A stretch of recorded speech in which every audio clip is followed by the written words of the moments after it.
Welcome to Daughters of Io, a Girl by Moonlight game. Playing the playset on a sea of stars. This is episode one. Actually, no, it's not. It is episode two. I'm on the wrong Two. notes. This is episode two, Prodigy. My name is Archangelic or Mal, and my pronouns are she, her. And tonight I will be playing the role of the director. So let's go ahead and introduce our players. Hey everyone, I'm Lynn. They them. I mean she they. And tonight I am playing choir, the harmony they them.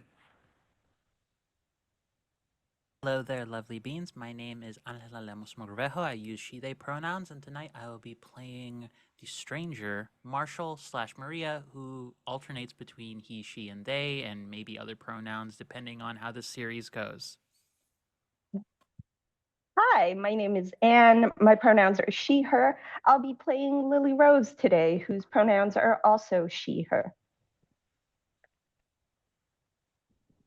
And hi, my name is Ran. I use she, her pronouns. I will be playing the time traveler, Elegy Brooke, tonight. She also uses the she, her pronouns. Excellent. Before we get started, we do have some rewards for donations. You can affect the games with your subs, bits, and donations. 100 bits or $1 USD gives a reroll for the players. Subscriptions or $3 USD gives +1 die to a roll. And you can donate through coffee to give an idea to me, the game master, on a sliding scale. The more you donate, the more effective it can be. All suggestions are at mine and the producer's discretion. Do you completely hate us streaming live? Well, you can end the stream after this episode with a generous donation of $10,000 USD to spread amongst the cast and the producer. And this show for this season will no longer go live. Pre-recordings will still be posted. You can donate at ko-fi.com/Valdrianth. And without further ado, Lily Rose raised an alarm. That alarm started its life as a simple internal memo. That memo went to a bridge officer who looked at it and implied a priority one, and sent it on its way. It showed up on the screen of a combat analyst specialist who took in the data and assigned it a threat level 4, imminent danger to military and civilian targets. The memo never thought it would get this far, as often that's enough to deploy at least the Spartans.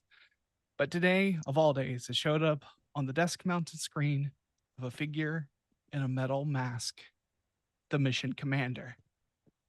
Though their face is covered to hide their emotional state, they carefully read the humble memo and gathered their coat and left for the Aeon with haste. The memo was done, its work complete. Previously, on Daughters of Io, the pilots felt the call of their mundane life, and we got to see each of them as they moved through their life on Prometheus Mensa Colony, the last bastion of humanity on the Jovian moon of Io. As we moved into downtime, Lily Rose detected a murmuration around Titan and sent word out to the fleet as it will arrive at Io in 24 to 48 hours. The others began to connect with each other, enhance the flagship, and you began connecting with your respective veins. We now come back to this game in the middle of downtime. We still have a few downtime actions to wrap up before this murmuration is expected to arrive. So it looks like Marshall, Choir, and Lily, you all have downtime actions. What would you like to do?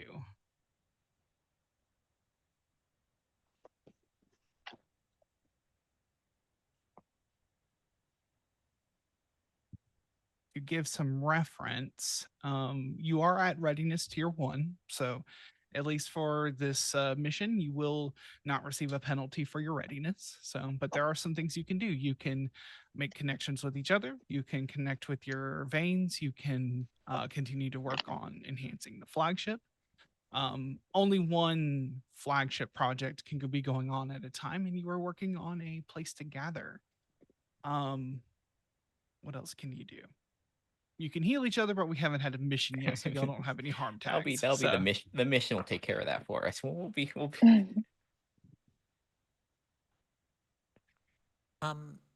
Just as a quick clarification, just for mechanics wise, working on a long term project, that does not necessarily have to be related to our ship's workings, correct? Correct. Yes. That can be, so if there's something else you want to work on, something you're investigating that's maybe not directly tied to the Leviathans, things like that.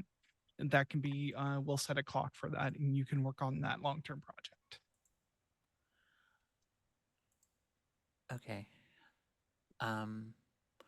I was wondering if I could take an action to work on a long term project. Okay.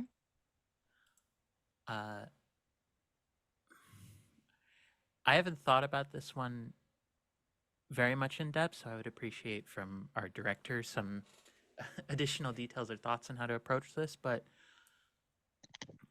if as we've talked about before, we are always beginning our these kinds of games like second season, so I assume some of the big reveals amongst each other's backgrounds have happened.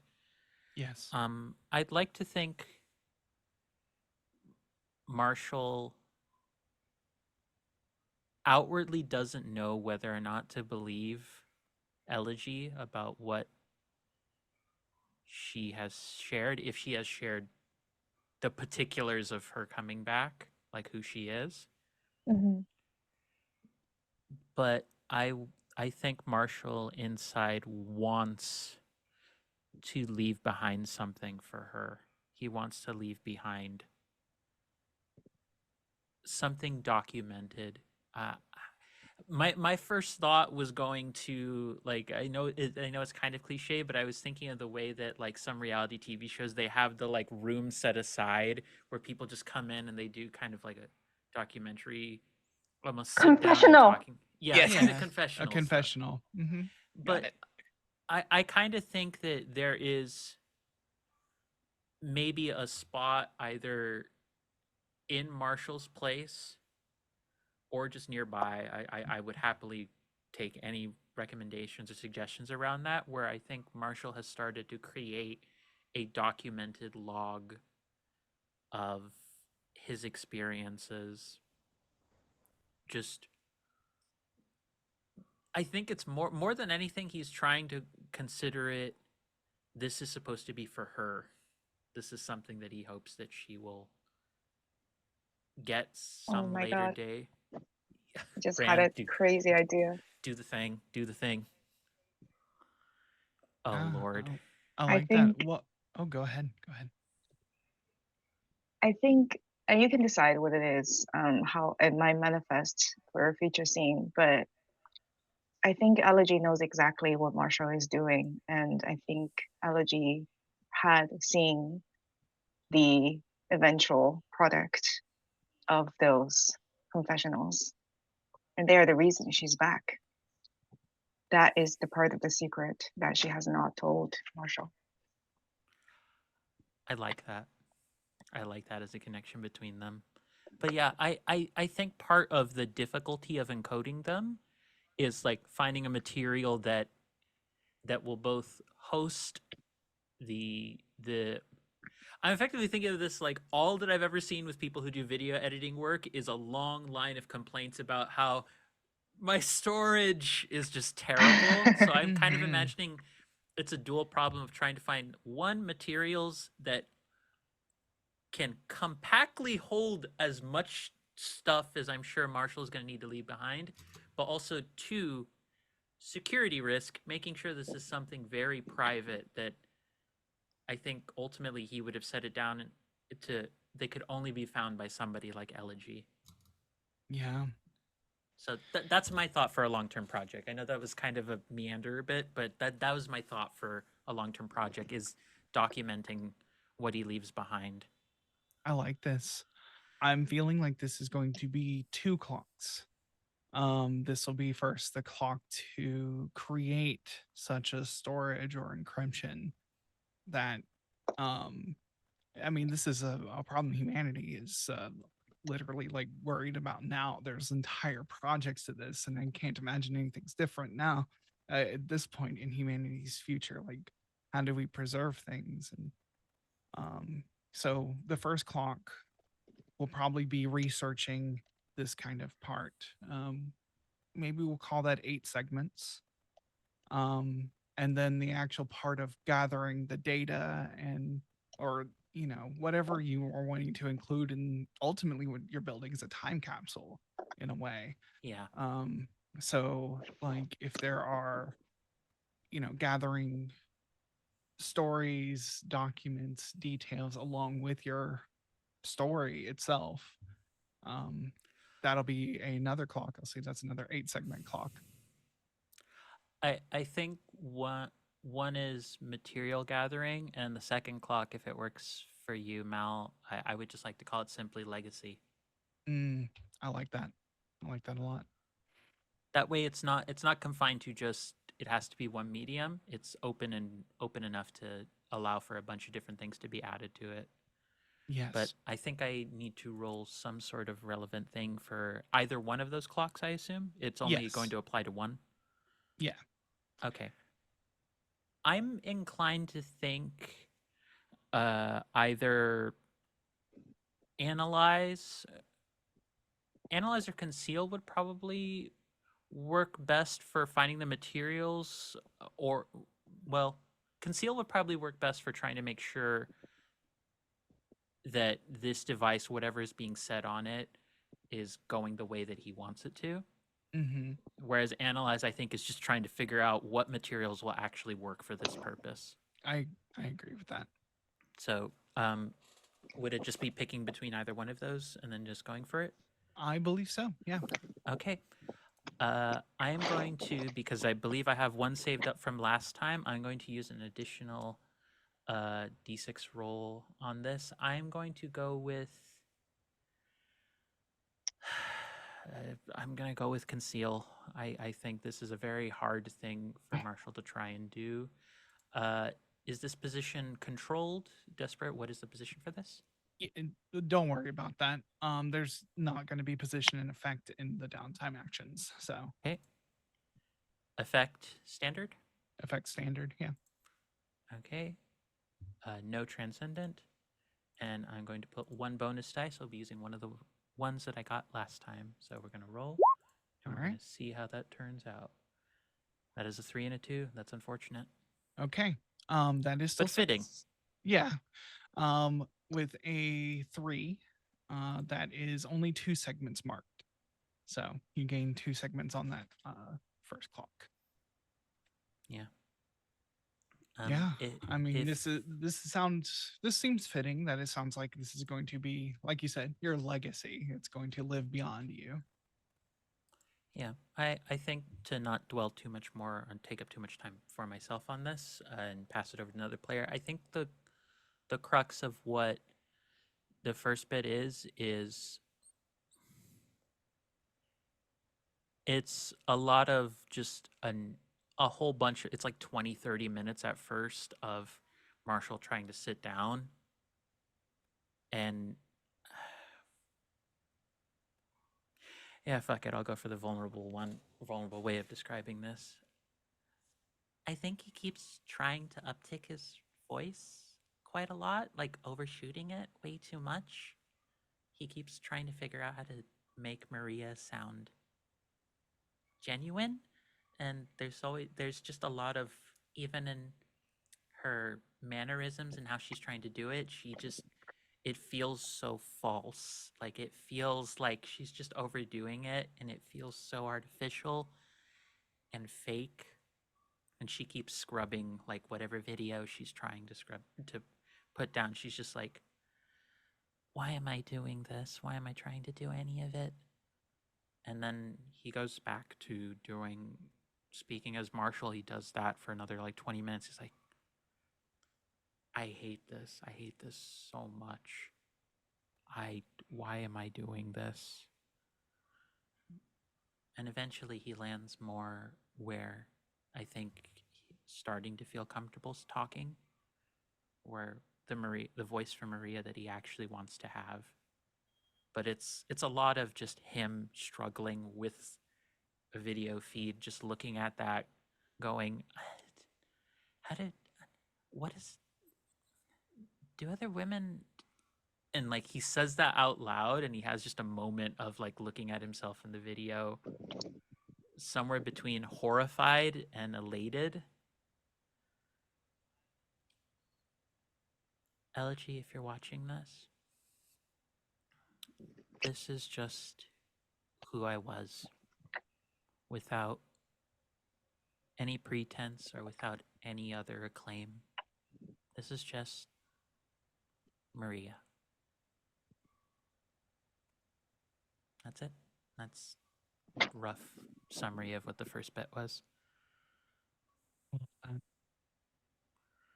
Yeah, the camera turns away to one of our other pilots as they prepare for what is to come.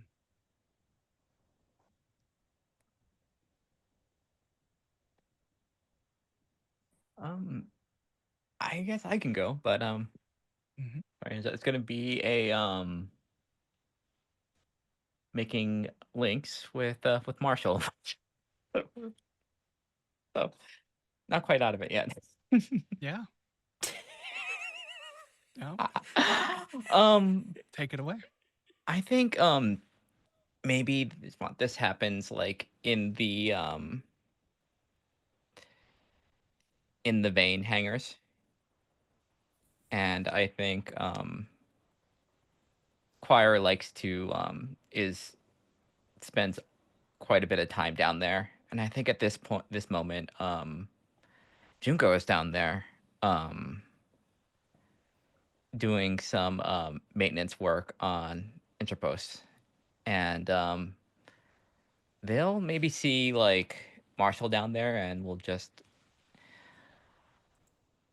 there's a little bit of quite the list of maintenance stuff. Would you do me a huge favor and you want help? Sure.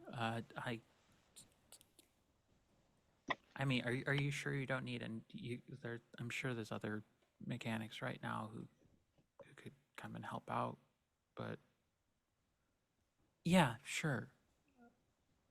No, this is good. Thanks. How was your break at the station? Have a good visit down there? Uh, Good's putting it really strongly. It was revealing. I feel like there's a lot. Yeah, those things can be enlightening, but uh, a little painful, honest. You're telling me.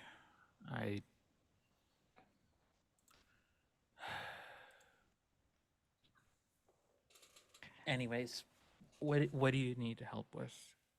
Just some of the arm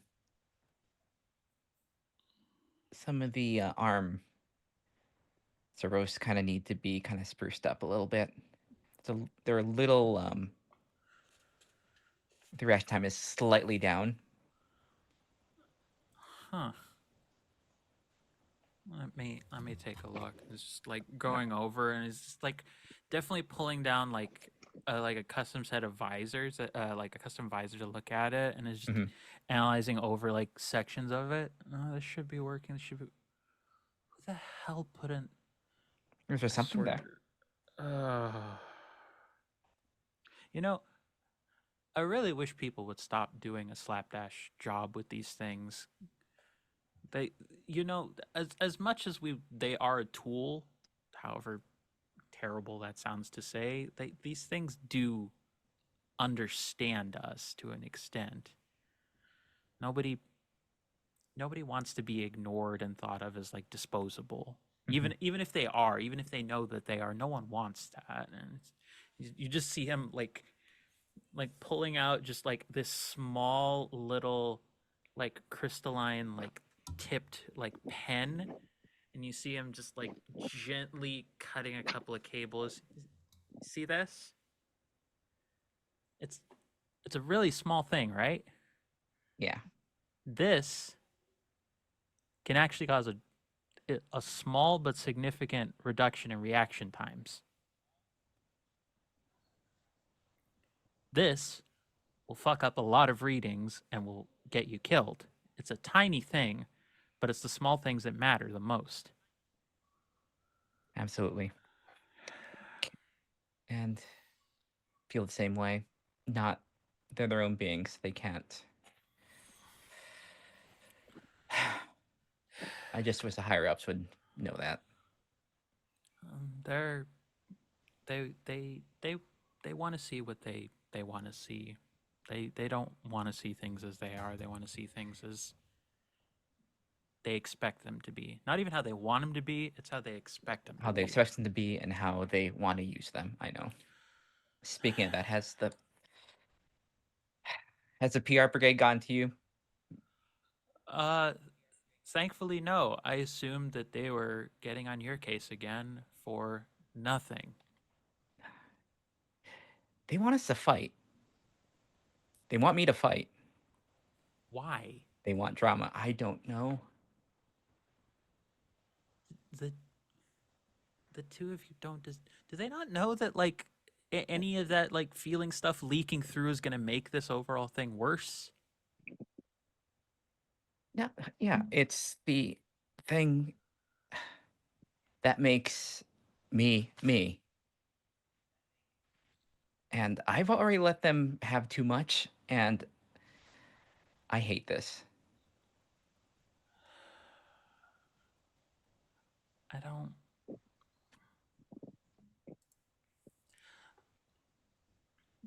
Junko, Never let them know what's precious to you. And you can just see them just kind of like tense up, kind of like hands kind of like grab, kind of like holding the tool like really tightly. hey. That's like gently plucks the tool out. Not to put too fine a point on it, but tips the end of it. It lets out a very thin line of light that has a surprisingly strong amount of concussive force behind it. Mm-hmm. This is my personal design. That's why no one else gets this but me. Oh, I'm sorry. No, Junko, this isn't. You deserve to be how you want to be seen, not how they're seeing them. And not how they're seeing you or how they want you to be seen. If you have to pull on some bullshit thing in order to fool them, fine, but you shouldn't have to tell a lie to yourself just to make other people happy. It's not making them happy. Yeah, well, they're never happy. So what's the difference? The difference is they become happy. I become a tool again. More so than I am already now.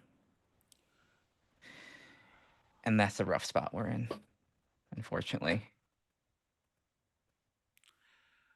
Well, far be it from me to get involved with any of this more than I would like to. As you can see, my job with taking care of these things is already as glamorous as it could possibly be. But if they give you any grief about performance on these, tell them to actually get other mechanics besides me who know what they're doing working on these, because this will definitely ruin. Like, there's definitely a moment where Marshall's trying to pivot the conversation away from what he's realized he's said directly out to you. He's just like, can I? Ooh. Can I do? Yes, to gather that's information. Why yes. Do the thing. All right, that is gather information, and that is what is that? Is that empathy? It can empathize? we can do an action here. I'm okay with doing an action because y'all played out the scene. Usually it's gather information. Usually is a fortune roll, but Okay. Oh I'm no, good yeah. with, Like I just want to like outside, not mechanically, but like RP, like kind of like more stuff. Isn't it a connection role, Yeah, or basically? Yeah. Well, do you have a special? So you're wanting to ask information about what's going on here, which we can do, yeah. as opposed to make a connection. So, yeah, I would say yeah. Actually, I do want we- to mechanically make the. I just wanted to see if I could. we can do both. I think that's okay here. So, um, yeah, let's go ahead and do empathize. It sounds like that's where you were going with it. What the action you want to do? Have that Okay. right, Len? Yep. All right. And that's yeah, just a sounds- fortune. Yeah, and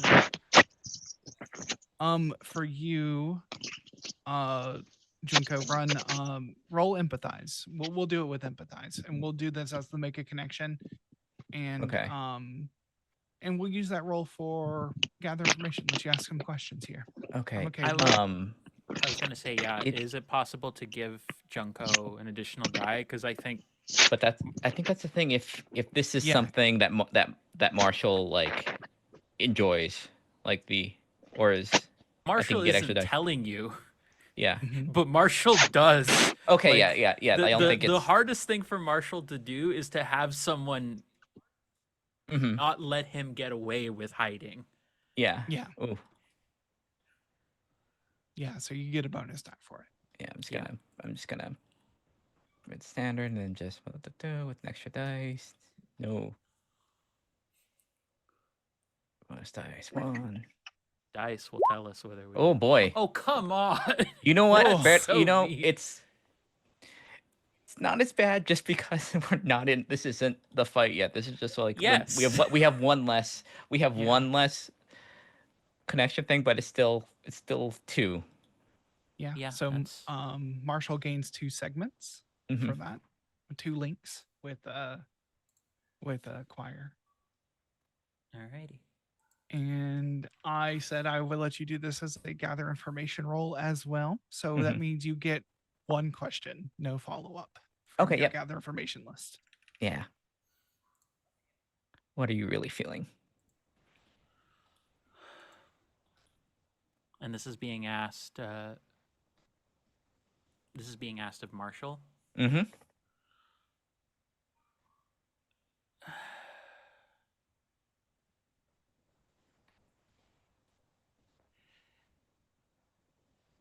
The things they make us do to hide ourselves, no one should have to go through that. No one should have to feel like they are made to be alone and not. No one should feel like they are screaming into the void and having nobody else hear them. And I think Junko will just say to Marshall, and that concern works both ways. Whatever you want, whatever you feel, I'm here as well, and support you however you want. And thank you for doing this, because I don't want the time that we all have between all of us, you, me, everyone here, to just be based around fighting for our lives in the cockpits. It's nice to have some time.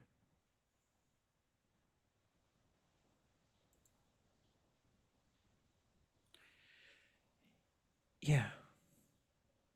And if it's okay, Len, as a last capstone to that moment between them, I think Marshall points to the pin, to the 2 moon 2 ring pin that he has. It's hidden underneath his collar. Like, he's trying real hard to, like, I'm doing the thing, but also still hiding it. And he just kind of lifts it up and he points. Thanks again for getting me this.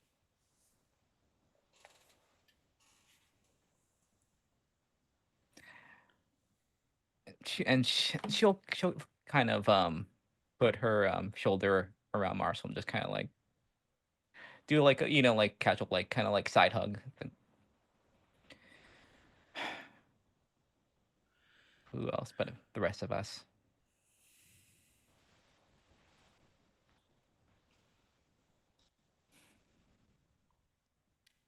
Excellent. Yeah, I think we move away from the hangar where the veins are, and we come back to Lily Rose. What is your last downtime action?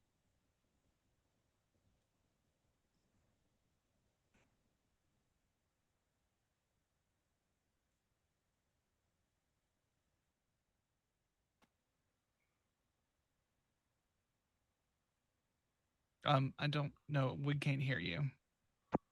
It would help if I unmuted myself.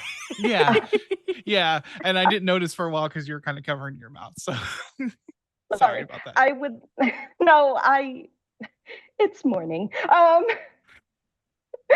would like to start a long-term project and call it the Fires of Rebellion.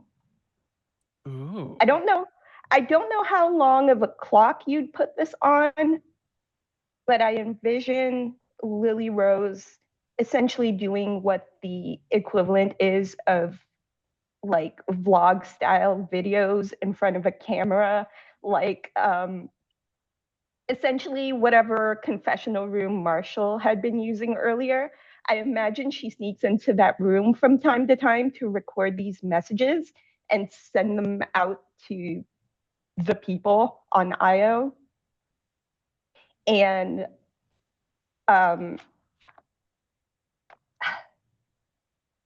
she's sitting at this confessional booth and she's talking to the camera. And she's thinking about what she wants to say. And eventually she lands on her message. And she says, sacrifice. Sacrifice is a strong word. It's a word that we study, we learn the meaning of in history classes. We read about it, we talk about it sometimes. But what does it really mean? And what did we give up? Does anybody out there ever stop to think just for a moment about what is missing? Because I am sitting here and I think about it all the time. I think about why the status quo wants us to be flat, emotionless, and unfeeling. And why we are forced to fight like machines. And I'm urging you out there to challenge the status quo. Because I am searching for the meaning in this fight. I'm searching for a meaning beyond survival. Those of us who fight, we are miserable and isolated. And yes, we are doing it for you. We are doing it for the people. But I'm here to tell you that's not enough.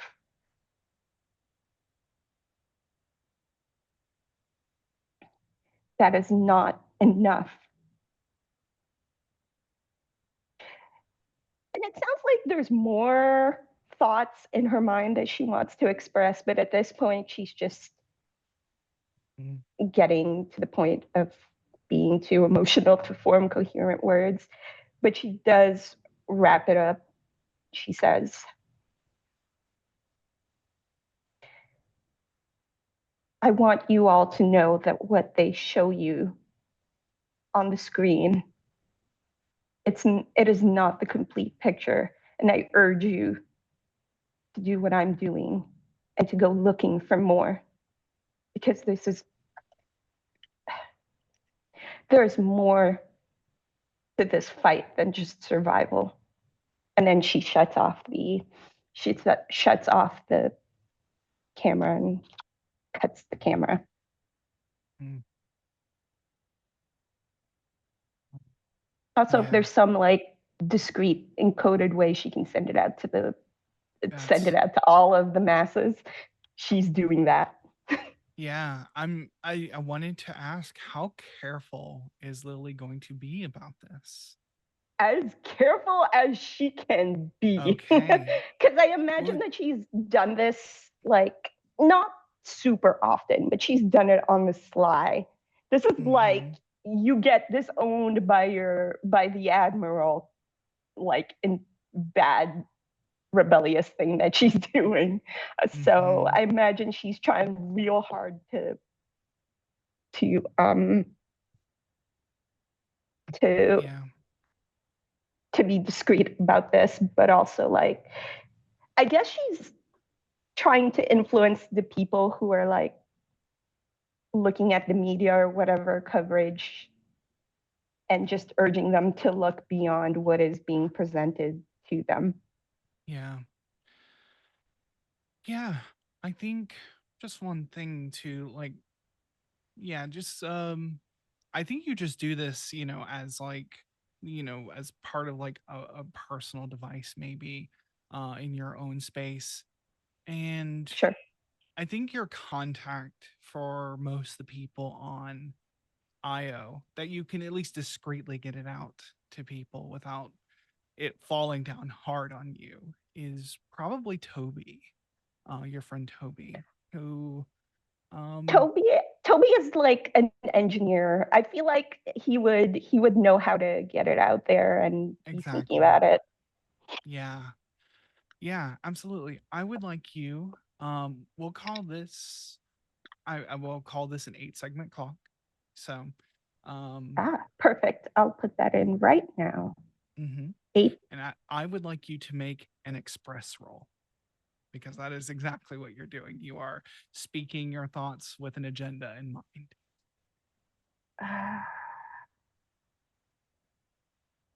Great. Hmm. Oh boy, I didn't. Oh, okay, wait. I don't. Oof, okay. Yeah, I mean, Can I make an argument for confess? let's see. Because she's basically like she's like basically saying she's confessing that you know this they are like they are presenting her as something different than who she really Mhm. is. I I can see it, This is me. but Like I this think is the expression of like, this is not yeah. enough, and trying to pull people, I'm gonna slightly push back and say I think express feels better. And also it's That's narratively fair. interesting if Lily's not good at expressing yet. If Lily's not the Not leader yet. she Not needs to yet. be. So All right, let's go. Definitely not bonus dice. Just give me a minute to look at the chat. Okay. Okay. that is a That's a 3. oh yeah, you wrote take the lower of the two. Well, that is at least some progress on it. Um, so you gain 2 segments on your clock, and the message does get out. How it falls on the people of Io, I think we'll find out more in the Fallout phase. Oh boy. Okay, so 2 segments out of the 8. Perfect. Correct. 1, 2. Great. And as that message of this is not enough goes out to the last of humanity, or even just a small segment of it, the alarms of the Aeon blare. People start to scramble. There is a call for all hands. On the surface of Io, they begin closing the um, blast doors over any fragile part of the station, there is a calming voice saying, "Please make way to your designated safe area and check in with your station captain." And like people are starting to move out of the vulnerable parts of the station into more guarded parts as the murmuration has been spotted on close range. And with this, we will go into our mission phase. So, in Girl by Moonlight, we cut to the action, which means we begin the mission phase, not with planning, but with an engagement roll. And there's certain criteria for that. So let's go through that. There is always hope. The protagonists always start with 1 die for an engagement roll. Is this mission particularly heroic or noble? I would say protecting humanity generally is going to be like at least noble, you know? So I personally say that that's an extra die on that. Does the mission's goal or methods reflect the worst parts of the protagonists? I'm personally, I don't think so. Not at this juncture. At least for right now, this is who you are, and these are the values you are upholding. Um, and is this mission following through on details from the protagonist's investigation? Take another die. It absolutely is, Lily Rose. You detected this creature, this murmuration. So that is an extra die. And you are not acting rashly or on little information, as you have sufficiently made preparations. So currently we are at 3 die. This mission does not determine the fate of a friend, so no bonus die on that. Are troubles from the protagonist's mundane lives getting in the way of this mission? That is a question for you. How do you feel about that?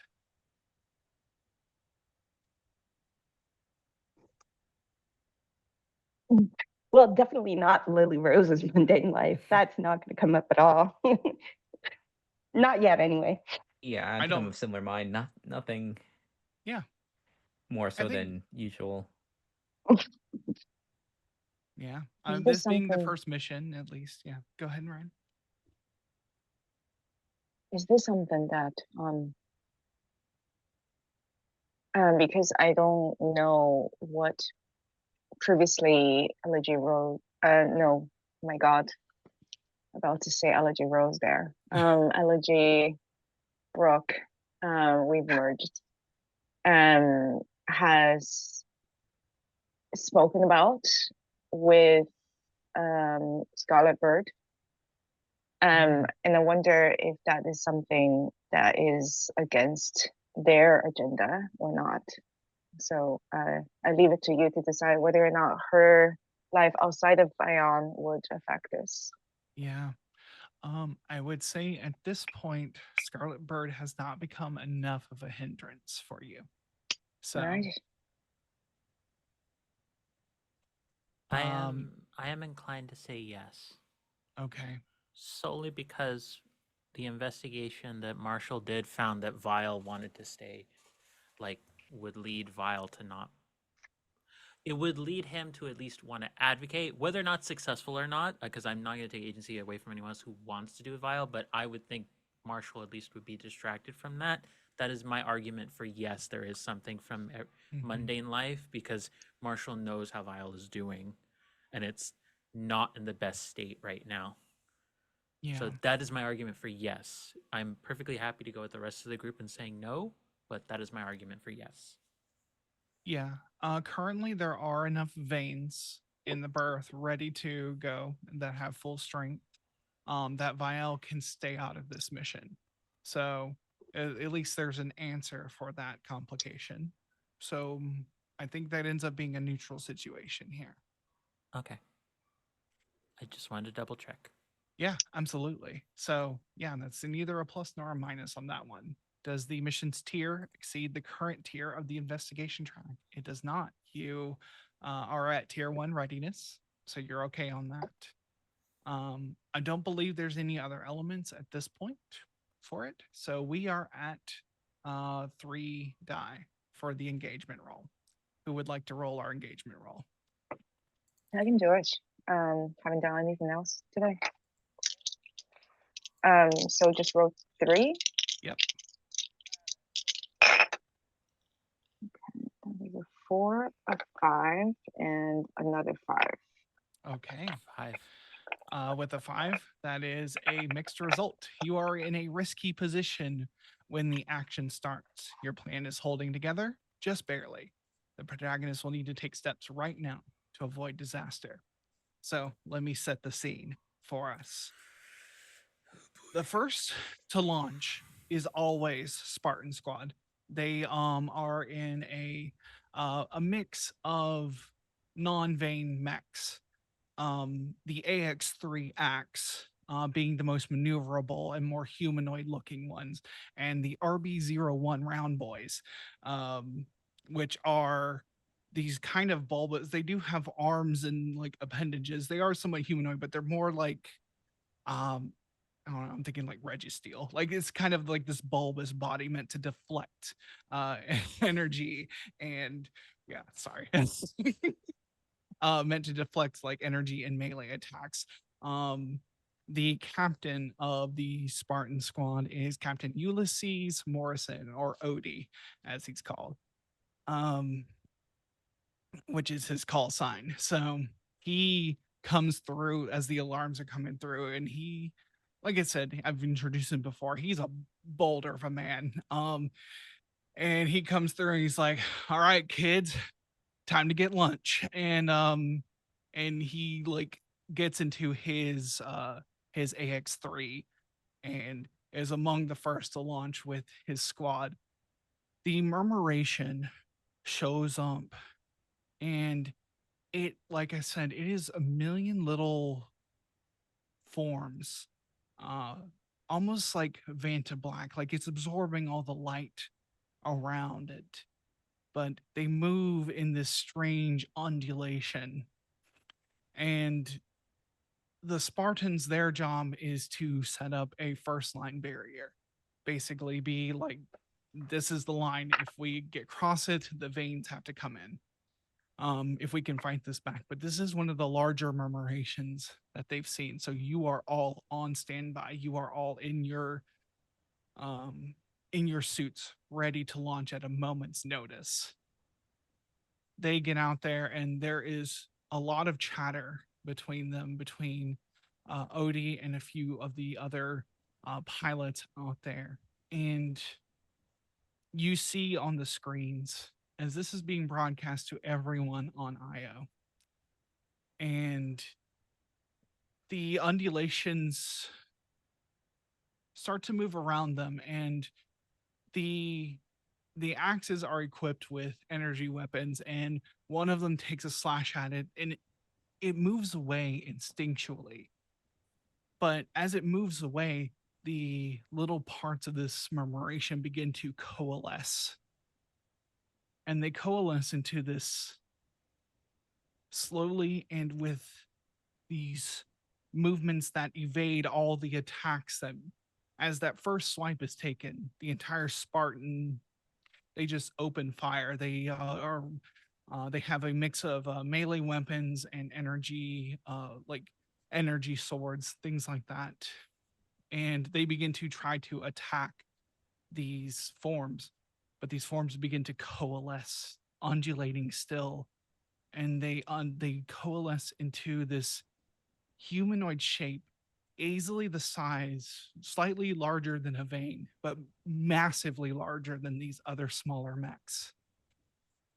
And you see that the face, there is no face to it. It is black, but as they coalesce, purple armor begins to form like crystals off of certain parts, like the shoulders, the chest, the arms. And the arms are these long blades from these murmuration. The rest of the murmuration forms into these large spikes that float around it like a halo. And as one of the round boys tries to make a ramming attack against it as just a way to hold the line, these machines are armored enough that it can take the blow. But what happens is these spikes quickly, with a quickness that you've not seen anything in space, anything this large ever move, crush this round boy. Debris flies everywhere. The chatter increases on the radio, and you are deployed immediately. There, as you are launching on the bridge, the admiral is standing watching this. There is absolute chaos. People are yelling orders and readings to each other. The doors open. The mission commander quietly, in their metal mask, says, Admiral. The admiral sees and says, Commander on deck. And a few people, those who are not actively doing anything, salute. And the commander says, at ease. I am just here to observe. Please continue what you are doing, Admiral. And sits in the chair, crosses their legs, holds their hands on their lap, and watches from behind their mask. And you are all in your veins, and you are launched. What vein are you getting in? And what does it look like as you are launched into this battle? Oh, Lily Rose is immediately jumping into Celine. She's like, I'm out.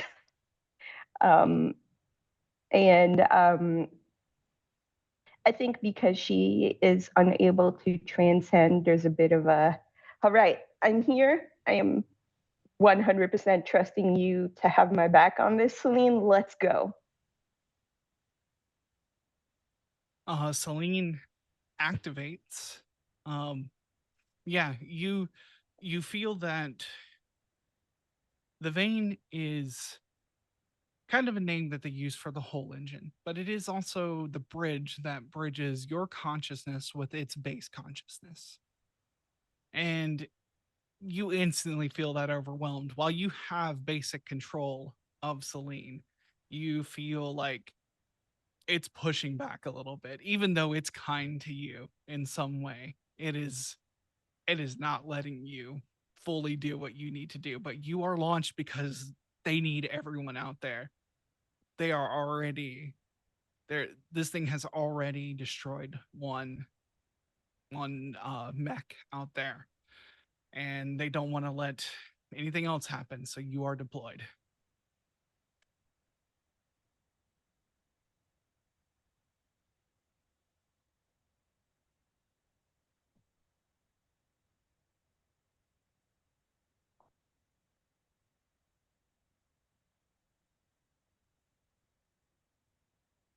Yeah.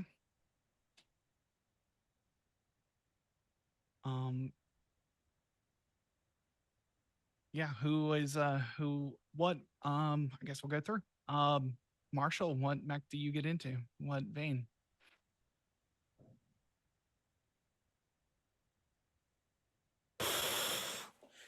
I don't recall if anyone had previously mentioned interest in Entropos, unless someone else has a hankering for them. It's yours. Alrighty. Dear director, if you wouldn't mind giving a quick refresher on just what Entropos looks like, the TLDR version of what they look like. Yes. To describe, also, I'll back up. I'll describe Celine. Celine is covered in these crystals that are battle scarred, and different facets shine and glow. Some are dull, some are bright, and they glisten in stark contrast to the red of Jupiter in the background.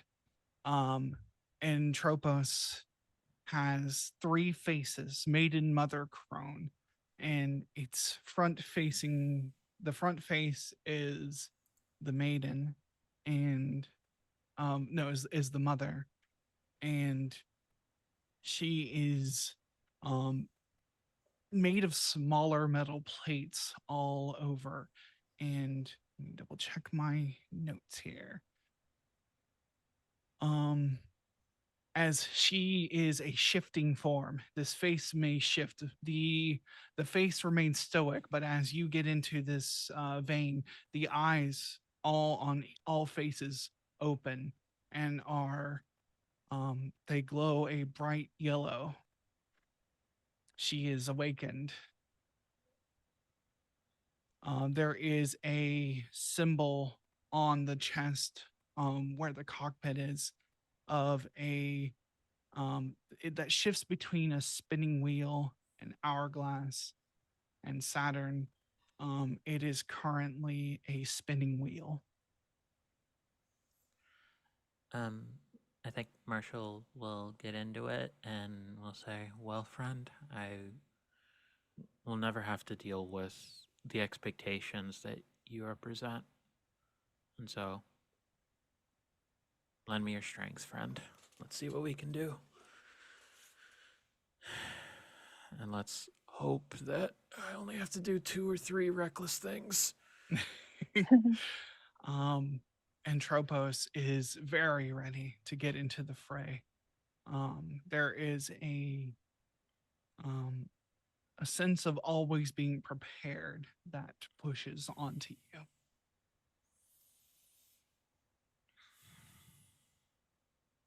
Fire. Wired's gonna take Maximus. Okay. Maximus, whose face is that of a demon dragon, a demon sea serpent. Massive teeth figures on its face, very austere face, and very maneuverable, very highly armored mech. You can feel the just intense strength that it has as you lock in. And from the birth, like the Aeon basically drops you out of the ship. You are launched downwards out into space. Jupiter showing in full field before you. And I think. go ahead. Oh, go ahead. Go ahead. Go ahead. Ran. There is something kind of vibrating about the way LJ Brooks is walking towards her mech, her vein. If there is a light source in the space that we are occupying in, you see her shadow almost shift around her like a time lapse photo when you see the sunrise and set during the day, as the shadows sort of switch position all around her. And as the closer she steps towards Canopus, the more you see there's almost like a red, green, and blue shadow sort of vibrating in and out, shifting all around her form as well. And she kind of hold up a hand, palm out, hovering above the chest area of that vein, which looks almost like a cathedral, a humanoid with a head that looks like the stern of an ancient ship. And all over its body, there are stained glass, glowing, as though lit from within, depicting different sites throughout history. And director, you would have to add to the description a little bit, because for the accuracy of the, I think there is a chest plate that's a little bit lowered, and you can see there is a light source inside of it. But as Elegy steps into it, she would just say, You're unfinished, and so am I. And that is my faith and your essence. You and me both. I will be your ember, and you'll be mine. Mhm. Canopus, as you get into the cockpit and Canopus begins to activate, Canopus's core runs hot, inefficient. They didn't have the time they needed to put Canopus into production, into deployment early. So Canopus is covered in these transparent panels. And as you are launched out, in order to vent off more heat into the vacuum of space, they are louvered, they open to reveal this shining core, just radiating as much light as it can. And the face is also in this stained glass, this circular kind of um, m- mono eye, like in the center of its face glows a blue and purple. And you are all launched. The situation is risky as you all engage with this.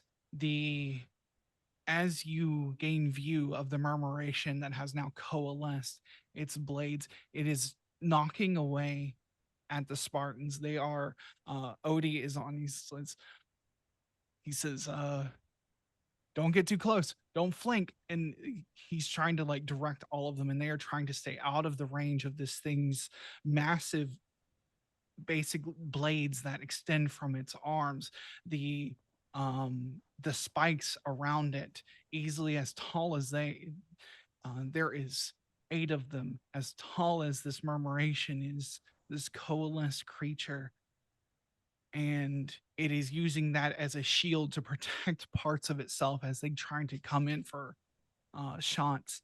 And there are several damaged members of the Spartan squad already.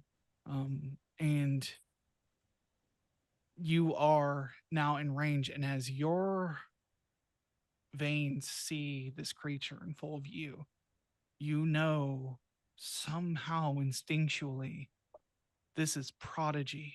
You know its name.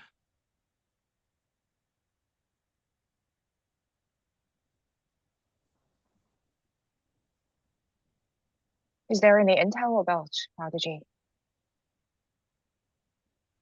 There is no intel about it. This is not something that you are getting from you're not getting it from the info display. You're not getting it from the connection to the Aeon, this separate part. It's like the connection to the vein itself is telling you. Right.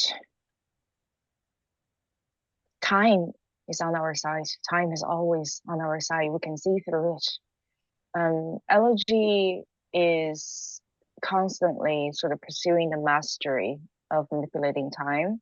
So, and then she sees this formation from the millions of murmuration coalescing into this giant form, but she understands there is going to be always a core in the middle of it. Every murmuration is going to gather around some sort of a central executive functioning or like central nerve system, whatever you call it.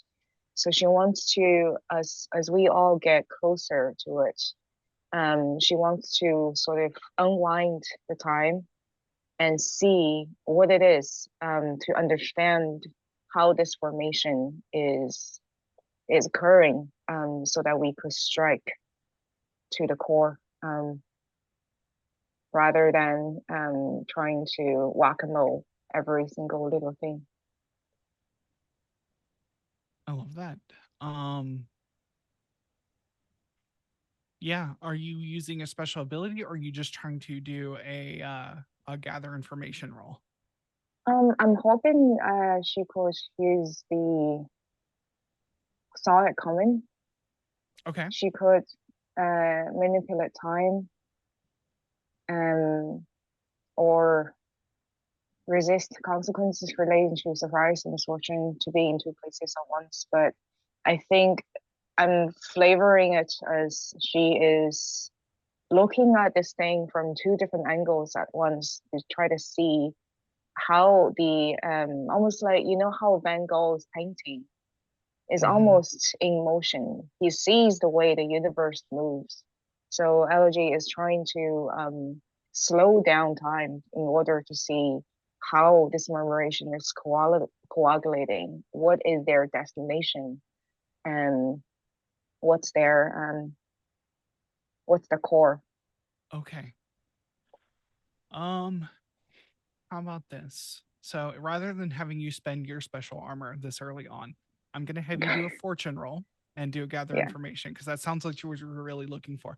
I love the flavor though. The flavor is absolutely there. That you Great. are seeing the not only the murmuration in front of you, but the murmuration of time itself around it. Yeah. Gather information is, can I roll for analyze? I'm not really sure if she's transcended or not, but That is up to you. I was about to pull back for a second and go over things mechanically. So, you can do things while not transcended. Your effect will be limited by that against this creature. When you transcend, you have basically will do position and effect normally. Mhm. While transcended, you only have a certain amount of actions you can take. And so, and once you use up those actions, you will fall out of transcendence. And that has some other consequences that will come up with it. Okay. While transcended, the engines are also part of this equation. Their virtues and impulses can help you. So if you do something that acts in with their virtue, you do not it when you do something that aligns with their virtue, you gain a bonus die on the action.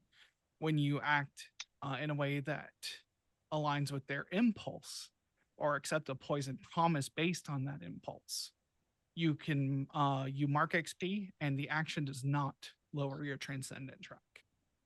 So that is the basics of piloting here. Okay. You will have to remind me about the transcending action, but I was hoping that she would be transcending when I was describing how she's kind of having these three phasing colors and stuff when she's stepping into the Absolutely. thing. So in that case, I would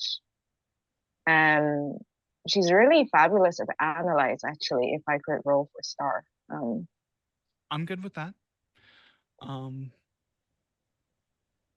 So I think I have 3 die, if Yeah. that's the case. And I think with Canopus's virtue bright, you're trying to expose something Mhm. in light. I think Canopus is going to give you a bonus die as acting Great. within its virtue. Excellent. Okay, I rolled 2 5s, a 4, and a 3. Okay. So that is a 5 on that. So with that, I think a 5 is gather info is one question and one follow-up from your gather information questions. Sorry, say that again. That is one question and one follow-up from your gather information questions on your playbook. Okay. Um,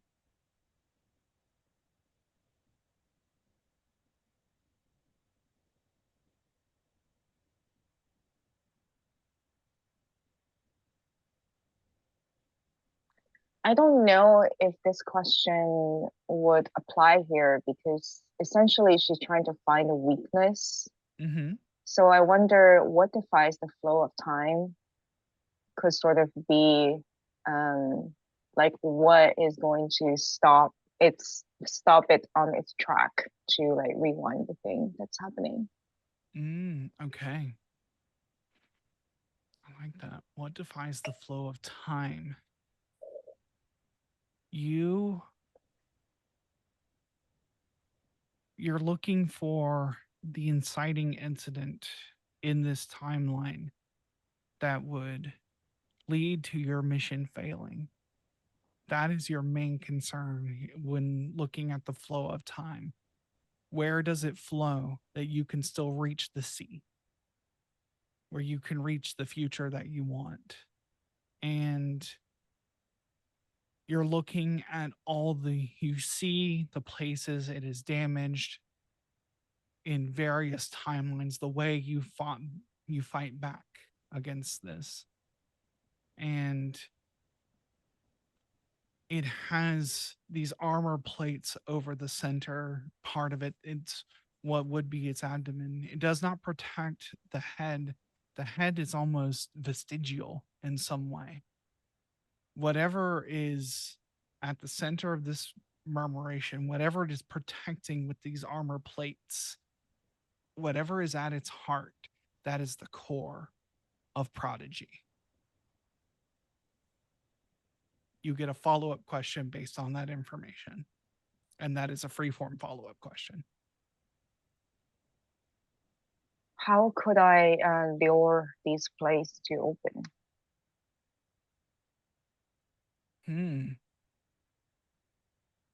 It is, you see it fighting, and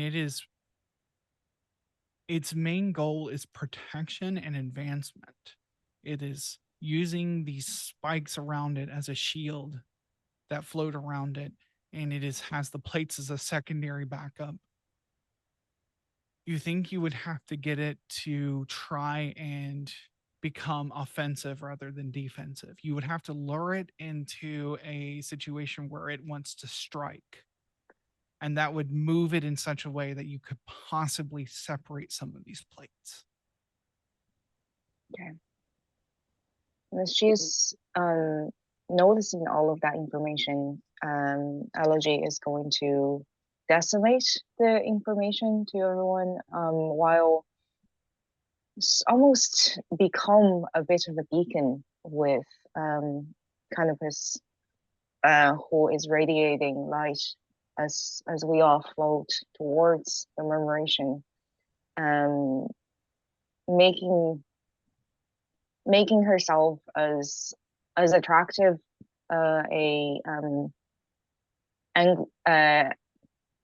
anglerfish. Is that what they're called? Yeah. Anglefish. Anglerfish, yeah. Anglerfish, yeah. She's turning herself into a beacon anglerfish to sort of try to lure this thing into considering her a better target than the other thing. Absolutely. Yeah. Yeah, so we'll come back to an action to do that.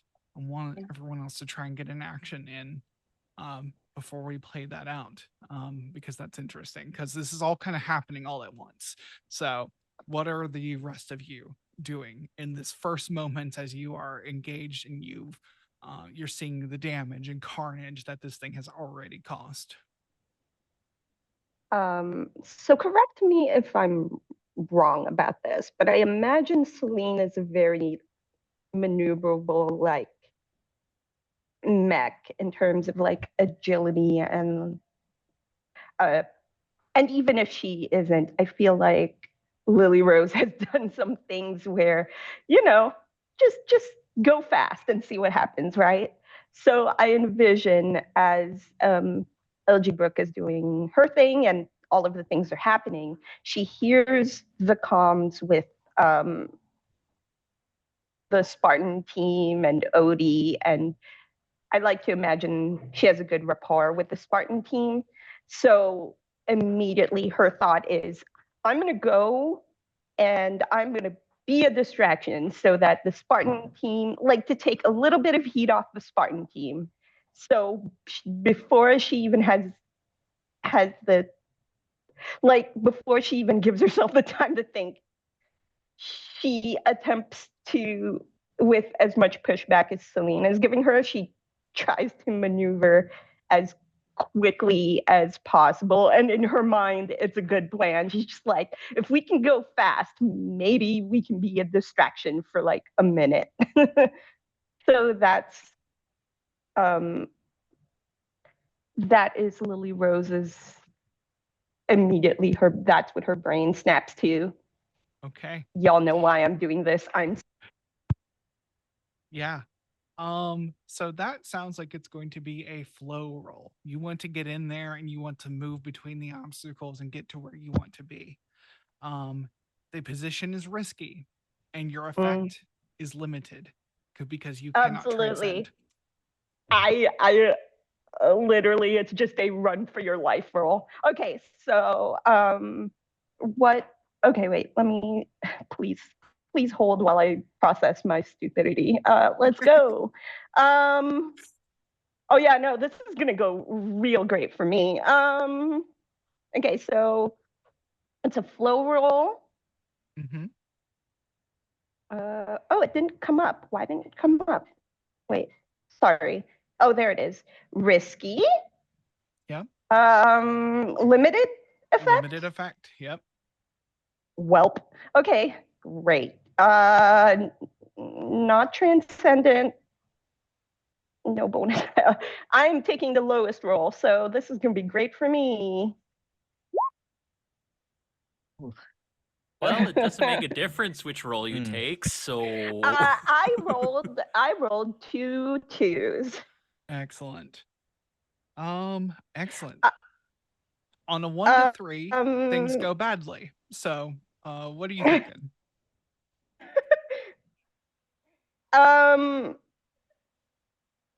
Okay. Let me just look something up here. Okay. I think for Lily Rose, she has this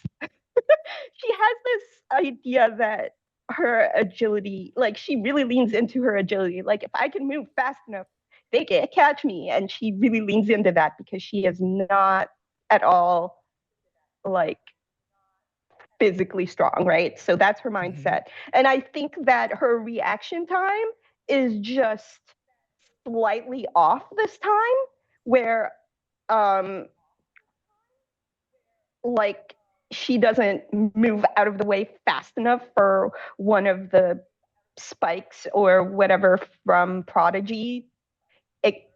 It gets her and Celine because she had like her reaction time was off because she just didn't get out of the way fast enough this time. Yeah. It's interesting. You're in Celine doing this. So, I am. Would you like a poison promise? Oh no. It's happening already. Okay. Because you here, let me set the scene for you. You are in this space. You managed to get in. You managed to assert yourself as one of the first veins in combat range in between the Spartan squad to allow them to begin to retreat and set up a secondary line of defense behind you. But you did not take into account how fast these defensive spikes, this floating halo of death that is around it, could close in on your exact position. So you are seeing these 8 spikes, like the round boy that got completely destroyed before you're deployed, are closing in on you.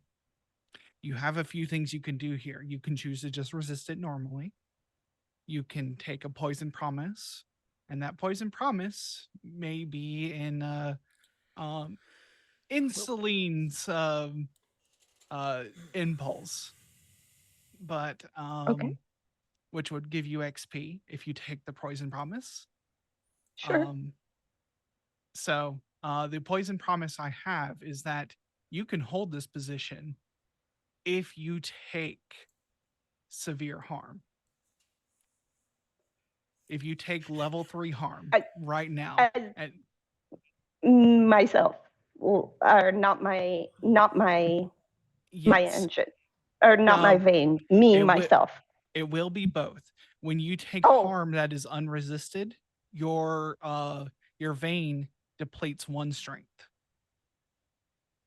Okay, but that's repairable or not? Like, Yes, can I fix my stupidity? y- That's the follow-up question. Okay. yes. What are the other The harm options? can be healed from you and the harm from on the engine. So you can just do a normal resistance roll to avoid the consequence, because normal harm is coming at you. Like, you're going to take level 1 harm from this. Okay. But and you will probably also move, because you were already in limited effect here. Everything's going to Mhm. move to desperate position, because you are going to have to be probably rescued. You can do a resistance roll to resist these consequences and take stress Okay. based on that roll, or you can choose the poison promise. Okay. I want to point this out because this is going to be relevant for everyone else. Okay. Worth saving says when you foolishly run into danger and no one comes to help you, mark XP. So I don't know when that's going to play out. But also, this is the important part. Your allies will +1 die when they protect you from consequences. Just want to point that out.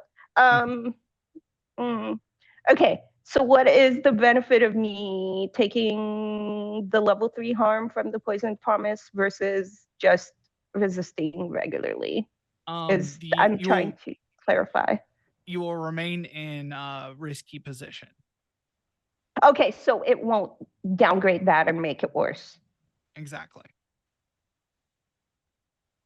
And taking the so you'll remain, and you'll get an additional XP. So you have the opportunity to gain 2 XP. Also, someone could try to like move in and protect you right now.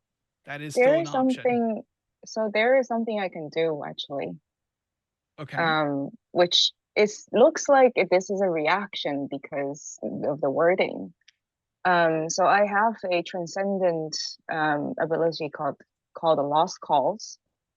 Once per transcendence, when an ally suffers severe consequences, that is, if you choose the severe consequences, you may choose to abandon this timeline for a better one. Consequences they would have suffered are replaced by your suffering level 3 harm. Traveler's Despair. Your relationship to the person you save is different in this timeline, and they will tell you how. What? Okay. Which is really interesting. So we do have to have. So this is. I love I'm this crying so right much. now. I love everything that's about to happen here. But first, you have to make a choice, because if you roll the resistance roll and take the stress from resistance, you do not suffer any consequences. You basically get to do what you like. You basically end up in a neutral position from resisting. Wait, so if I succeed the resistance roll, then I'm still at risky position, right? That doesn't change. Correct. And you do not take harm, but you do take additional stress. I am already hella stressed. That's a problem now. Yes.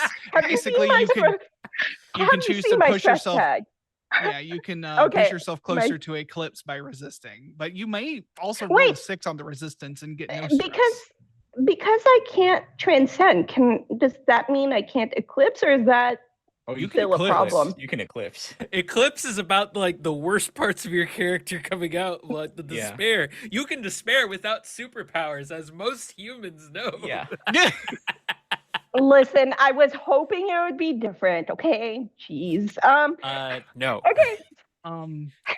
But how about this? We are in this limbo. We are at a crossroads here. You have some decisions in front of you. We should take a break. All of the timeline starts to unfold before us. So yeah. God, I'm crying right now. Crying right now. This is not what I thought would happen. Yep. This is about what I thought would happen. This is exactly this is what your playbook makes. This is what the playbook wants. Yep. Yeah. 100%. God damn it. So, I'm ready for these. This is where this is where Lily Rose lives, and hopefully will not die. Yep. So we're gonna take a 10 to 15 minute break. 10 to 15 minute break, and we will be back with this decision. Okay.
Welcome back, everyone. Lily Rose has shunted herself directly into the action for good reason. You are trying to protect the definitely less effective mechs that are acting as the front line. And that is kind of your job as a Vane pilot. But you've underestimated Prodigy. And that is coming to bear right now as these defensive spikes are closing in around you. You're in the moment where it is going to close in on us on Celine, and you have some choices here. You can choose. If you do not resist, you will take some harm and be moved into a desperate position. Um, uh, Everyone will be moved into a desperate position. Celine is happy to take this hit. And if you accept the poison promise, that's a bunch of XP. That's 2 XP because of your ability and from the mech falling into its impulse. Also, you could just resist. It's, that is the first line. So you get to choose what happens here. You can, if you resist, you won't take these consequences, but you will take stress. You will be moving yourself closer to eclipse, but you may not take stress depending on how well you roll. So the choice is up to Lily Rose.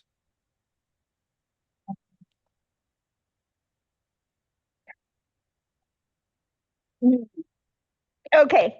And I can spend the links with Celine to do things, right? Yes. Okay. Yes, you can. Yes. Okay. I am going to. Is there any opportunity for me to use links to maybe? No, it doesn't make sense. This is a very stressful situation. I cannot reduce my stress levels right now. It just wouldn't make sense narratively. Okay, so I am going to.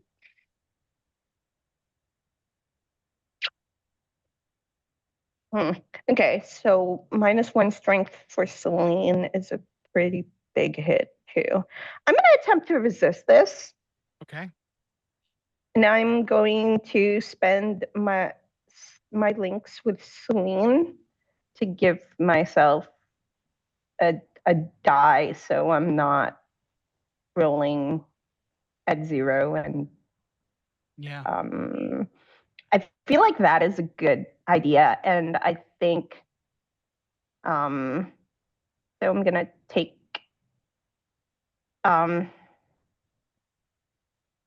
wait. Okay. So how many links do I spend to do that? It doesn't say on my sheet. Just one to spend a link to gain a bonus die. You have 4 links with me. Is that you can spend to like maybe like for help action? I'm not really sure how that works. Yeah. Well, yeah. So you can if you have links with Lily, so if Elegy has a link for Lily, you can spend that to give a bonus die. I see. No, I made an action to link with her, and then she gains like 4 links, I think. Yeah. But Yeah. I don't gain that. Can okay. Is there a limit on how many links I can spend? Like, if there's a way for Elegy to maybe through comms like guide me or something, like, hey, watch out. Yeah, I don't have any links. I don't have any links. But could I spend the links that I have to Elegy, and then we can role play it out as her assisting me? Or no, they don't work that way. You would have to help on her rolls. So okay, in that case, I'm okay. I'm learning. Okay, I'm gonna go ahead and roll the. It's a sun roll, you said? Yes, it is. Okay, let's see. Yeah, that tracks. Okay. let's see, bonus dice 1 Yep. from. Wait, why is my computer being silly? Sorry. Okay. Bonus die 1. Oh boy. Oh, nice. Hell yeah. Oh shoot. Worth it. I rolled Yeah. a 6, everyone. Let's You go. rolled a 6. Means you take Also- no stress because a resistance roll is 6 minus what you roll. So Also, I'm in sorry stress, for your eardrums, I everyone. didn't even hear you, so you're good. you're good. Zoom has our back and like brought you down. Sorry. So cool. Sorry. Yeah. This is the right timeline. I think how this plays out is these spikes come on, and I think just instinctually you pilot Celine in a way where like Celine just kicks off from these, creating a gap, and you see that there was no tolerance there. They come together with no gap and then spread apart and begin spinning around, and you see the face of Prodigy looking at you. There is no features on this face, but it turns the head to look at you. And you know it has lined you up to be next. Great. Do I have comms with Spartan team? Are we all connected? Everyone's connected. You all have radios. Okay, let's just go. Also, do we have like funky call signs? I don't know. I don't know if that's the thing. She's like, I think she just says, Lily Rose to Spartan team. Everybody get out of the way. Yeah. Yeah. I was thinking maybe like, the call sign is the vein you're in. Because they all have individual names. So Okay. at least for Yeah. radio comms. Yeah. Celine to Spartan team. Everybody get out of the way. That's a stupid thing to do. Get out of the way yourself. Odie gets on like comms. It's like, what the hell are you doing, kid? Got to be careful out there. We were already falling back. Just trying to be a distraction. Oh god. Excellent. Yeah. What is Marshall and choir? What are you up to in this moment? You've seen this happen, and you see that it is lining up Celine to be its next target. All right.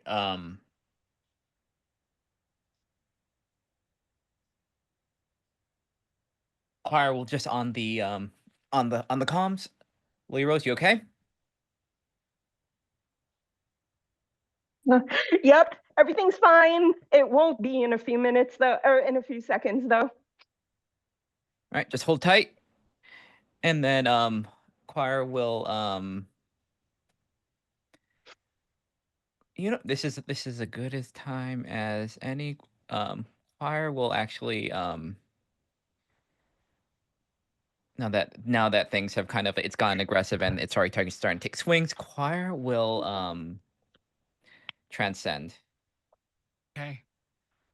Which in this get a view of the inside of the piloting. It's choir's piloting situation is a little unique because it's side by side. Junko and Vantage are next to each other, side by side, and they share like a central like a joystick and then a central controller in the middle. But at this point, this is the fighting is terrifying. It's scary. There's the definite risk of loss of people they care about, but this is also the place where they feel the most free and able to be kind of embody what they are, which is choir, not Junko, not Vantage. So both of them kind of fade away inside the cockpit, and Maximus kind of takes on a violet, glowy, sparkly, like form, not form, but like energy around it, and so Choir's transcendent is beacon. Hmm. So how that is in everyone else's cockpit, you see a kind of like a luminous form that is like a combination, like physically, of Vantage and Junko, and that form, if this is okay, kind of wraps y'all in it like an embrace of kind of supportive feeling of unity. And it's like, so what that does mechanically is it counts as spending a link on each of y'all, and you get to decide when to use it. Correct.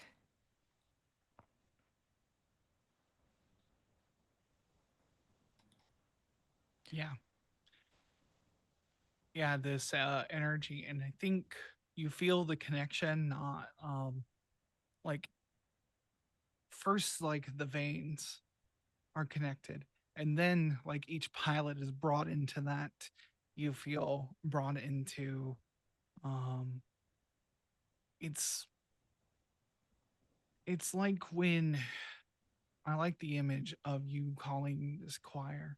It's like when you sing in a harmony and it just becomes effortless.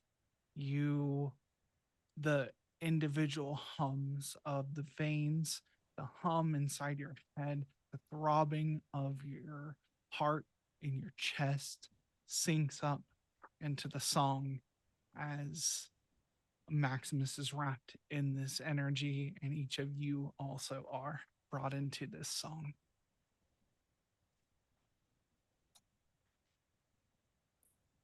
And I think for the action, I think Choir and Maximus are going to, when this happens, like additional like within the scales are like little like act as like thrusters, and like Maximus like jet off around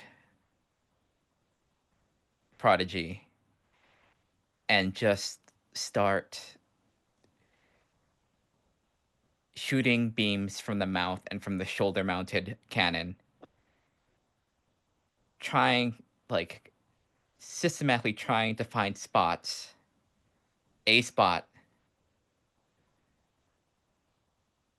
that will try and cause Prodigy to switch attention and become angry. Hmm. They are willing to take that swipe. Absolutely. Okay. Initially, that sounds like a defy roll to me. Hmm. Does this count as an action to keep Lily Rose from taking consequences, bad consequences? Would No. Choir Yeah. would Choir take the bonus? No. Okay. Let me see. What's the reading on your ability? What's the wording there? Can you read that ability? Geez, hold on. Sorry. Oh, when you run foolishly into danger and no one comes to help you, mark XP. Your allies roll +1 die when they protect you from consequences. Well, you definitely got an XP for worth saving, at least. You ran foolishly into danger. So make sure you mark the XP. Your allies did not. There is a specific protect action that can be taken when you face consequences, but you managed to Oh, resist the okay. You chose to resist the consequences. So, yeah, you don't face them, but yeah, so they won't gain them +1 die in this case. So yeah, let's get the defy roll from Maximus. As yeah, the mouth opens up and yeah, firing on Prodigy. Okay, that is, and then any bonuses on that? You can choose to push yourself. Someone can your allies can choose to help you in this situation. You take in order to help, you can take 1 stress, or you can spend a link to help. So if anyone has a link with choir. If not, you can spend 1 stress to help them out. So the thing that choir just did that gave everybody links. Can we use that to help choir? It's like choir spent a link on you. You get to choose the effect on one of your rolls. So cool. I'm spending a stress. You're spending a stress? Yes. Okay. How is Canopus and Allergy moving to help in this situation?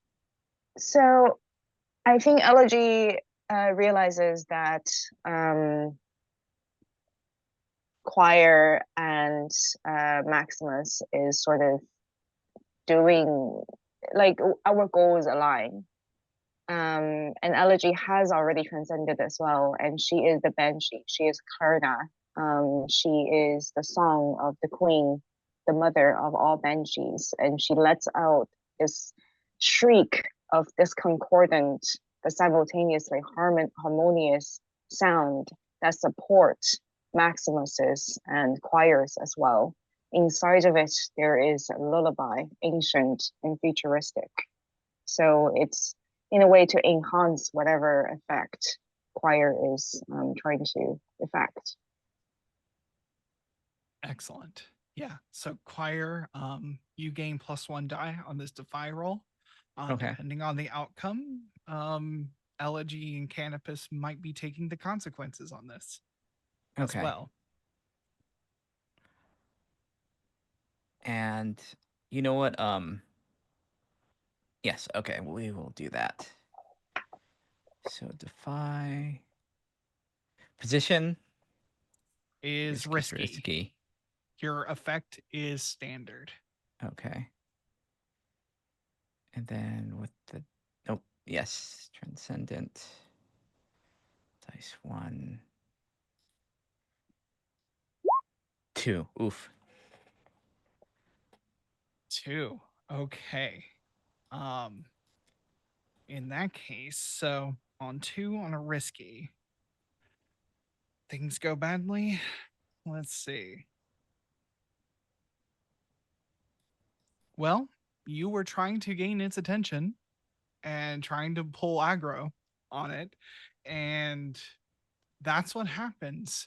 You managed to get in behind the shield as these spikes were targeted at Lily Rose. You managed to take that opportunity to fly in and start firing on it, but Prodigy sees you and lifts the blade, closes the gap, and is going to swipe upwards at Maximus. You have some options here. Although, no, sorry. I forgot something. I forgot to take the impulse of the virtue and impulse of your mech. So let me take a look at what that is here.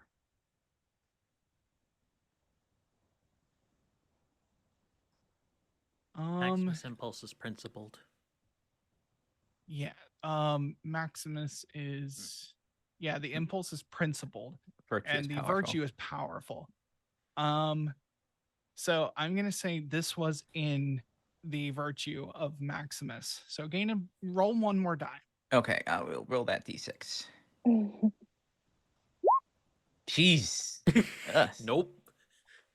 Okay. Yeah, a 1. So that still stands. Yep. You are going to suffer harm from this.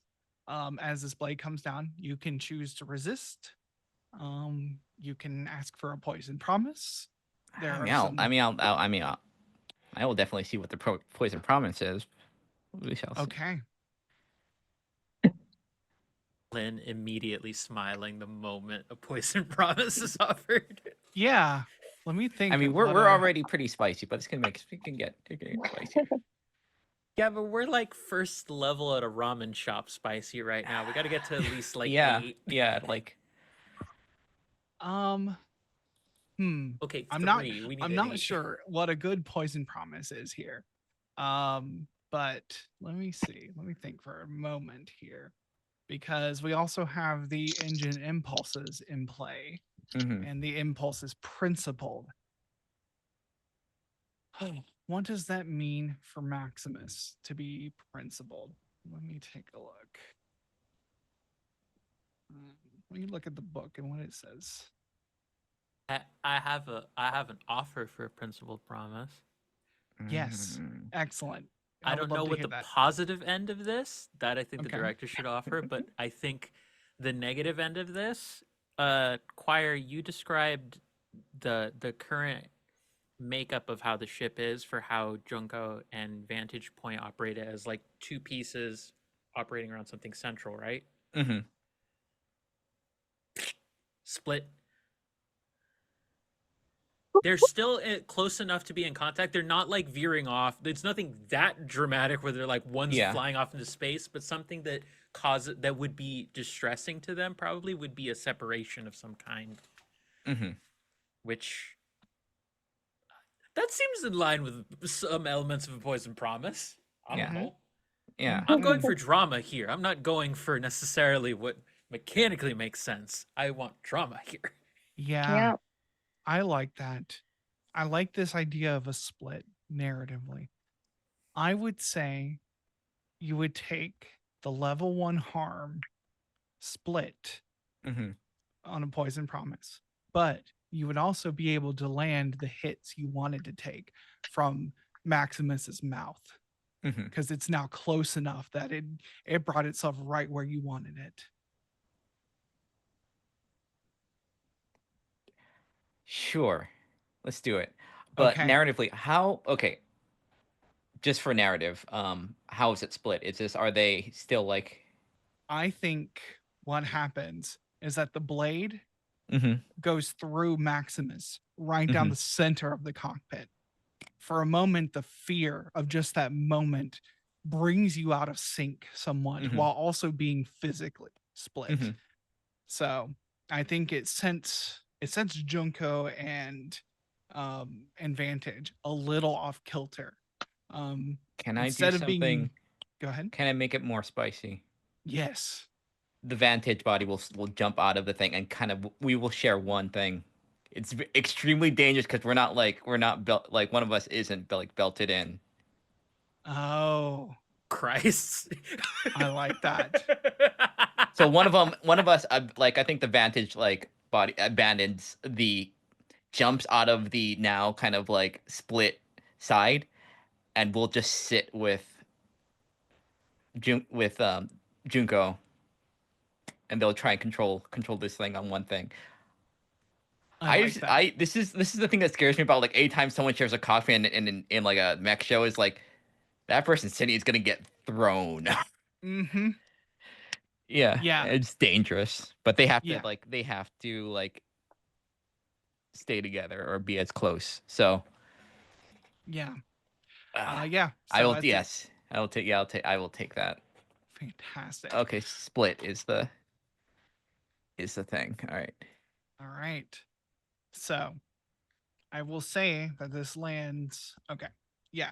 You land a hit. Well, like this is happening, and like at least like Junko, you're holding on enough to um like make sure that this hit lands and the mouth opens up and energy blast just like blasts out at this thing.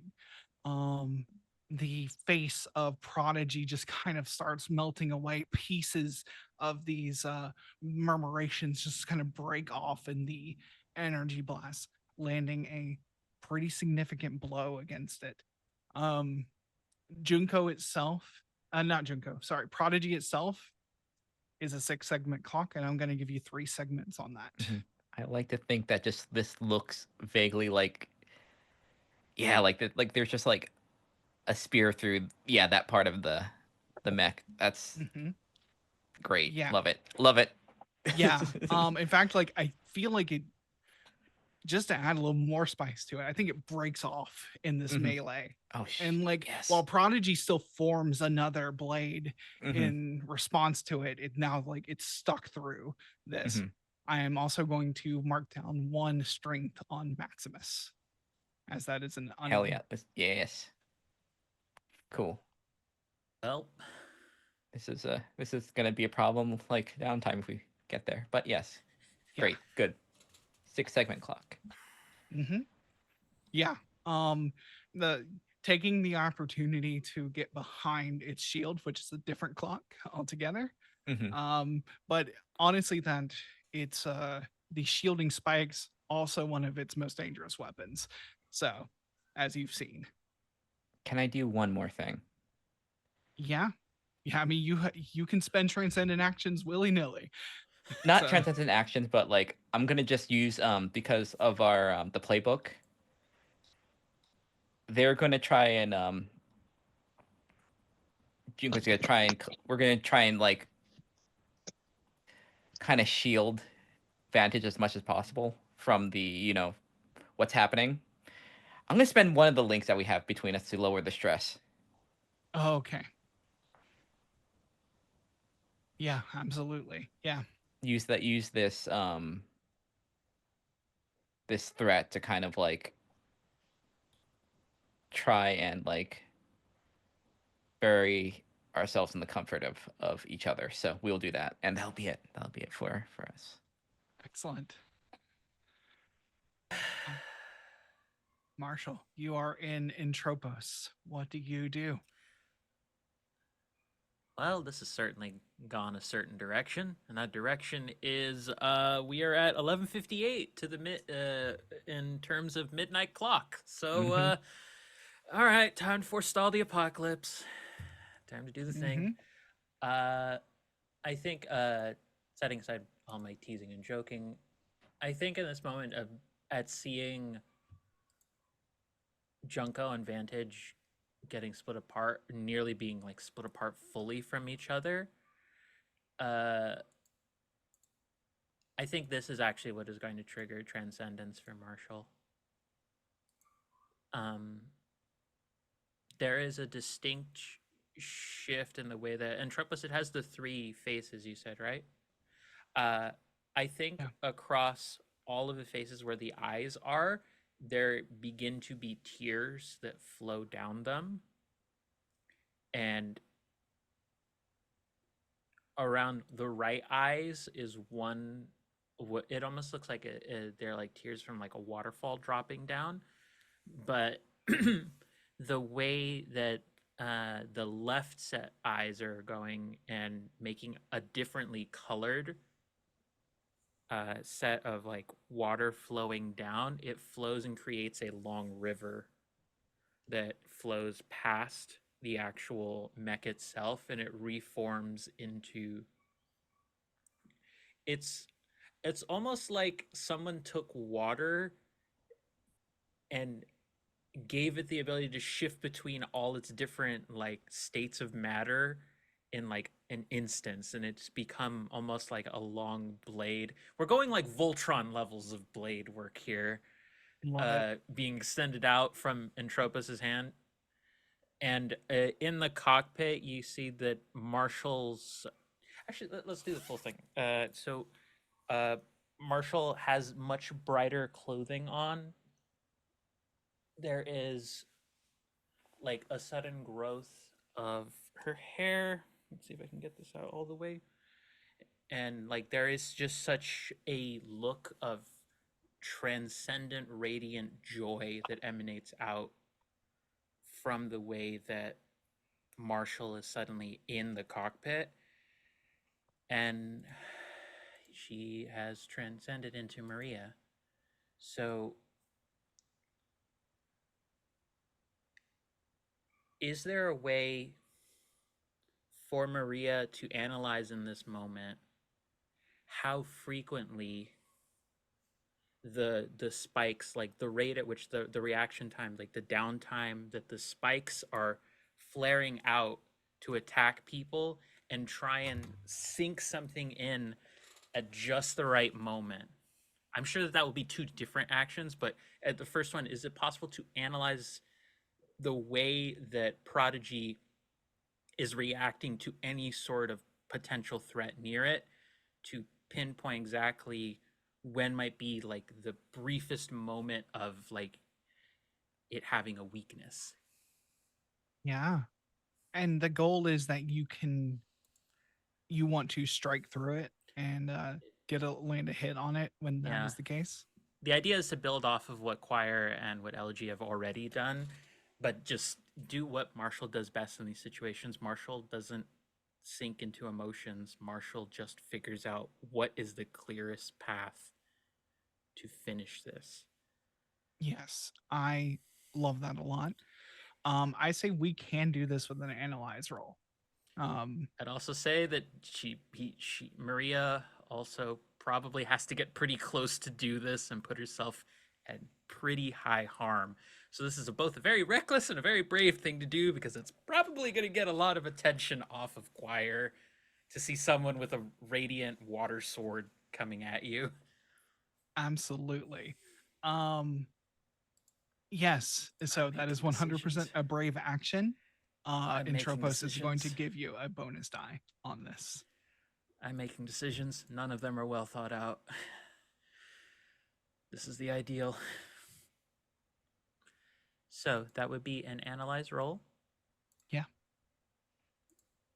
Okay. I have so many screens up for this, and this is we are still in risky, correct? You are still in risky.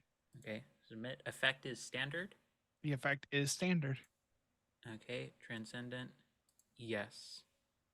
Hmm. And bonus dice. I'm trying to think if there's anything else in here. You do gain 1 from Entropos. So, And there's the one from Entropos. yep. And you can choose to push yourself, spend 2 stress to gain another bonus die. Choir also did a thing. The link you Oh. can Yep, the link if you want. you have options. Yep. You can Yeah. gain a bonus die from the link spent. Yeah, let's go with that. So that's 2 bonus dice. The 2 dice that I have, so that's 4 dice for a risky standard effect. Let's see Mhm. what happens. There is a 6 in there. Oh, okay, yeah. It was the last one, so it was Oh. worth it. But Hell yes. Fantastic. Yes. With that, stressful. yes, you see that like this shield is the Spartans are still trying to hold on line, and this thing is still trying to push. So it is still trying to, these spikes float around it, and it is like making these snaps at different of the other mechs fighting in this space. And you see the timing, and you know, like you see the smallest gaps in its reaction time. It is a scary machine, but you time your boost exactly to see when it is going to snap down, and you know it's vulnerable in this moment, and you can land a hit on it. And with a 6, it's going to be a solid hit. So what's it look like as you land this blow on Prodigy? So I think what happens is that there's an initial moment. I want to meld both mechanics and narrative here, where I noticed that flow, which is a lot of like moving sort of artfully and dexterously to with agility to sort of maneuver around to different threats. I think in this moment, it's actually the sword itself that moves. The sword is a representation of Maria's whole core and sense of being and comfort. I think what happens is like Maria pilots Entropos close and just gets this thing's full attention, and I think there's a moment where she like looks. It's a very weird comparison, but if anyone ever watched Digimon of the first season of Angemon looking over and being like, "Don't worry, I've got you," or "I'm gonna get him," it's Maria in her fully transcended self, happy but courageous, looking over at Choir, and it's like, "Don't worry, you two, we're gonna be safe." And like gets its attention, and there's a moment where like the spikes are about to react, and it looks as though they've pierced through Entropus entirely, I and then the think form fades. I think also like playing off the choir. I think the ethereal version of choir that's in there, you can just feel like that joy also happiness radiating back. That radiance feeds into the form because that form dissolves into water, Mm-hmm. and the what actually emerges is Entropus like behind, just Yes. digging into a part, digging into one. I'm gonna say one of the spots that the Elegy had seen like more vulnerable earlier. Maria Yeah. is just trying to dig into that as much as she can. Yeah. You land this blow, and the face of Prodigy undulates and begins to like it's trying to its entire body is trying to move away from you. It becomes amorphous. It's like it starts reaching out, but it can't. You have struck something solid within it, and you have it pinned here. It is stuck. It is trying to move away. The spikes around it, um, they come in and they come into this holding pattern around it, but it wobbles and it's not synchronous anymore. It doesn't have full control. It screams. It doesn't make a sound, but you can feel its anger and its rage just pulsing through. It's like the vein can hear it, but it doesn't make a sound. But you feel its pain here. I think this is you while this is completing the clock, I want to say that this is the setup for like a major blow. And I want to say that all of you have the chance to land a blow on this thing and defeat it here. Mm-hmm. What do you do? Oh, I got it. I think Since Maximus is dragon-like, I think in the transcended state it becomes a little more serpentine. So I think what Maximus, instead of striking, it's gonna start just wrap around it and just hold it.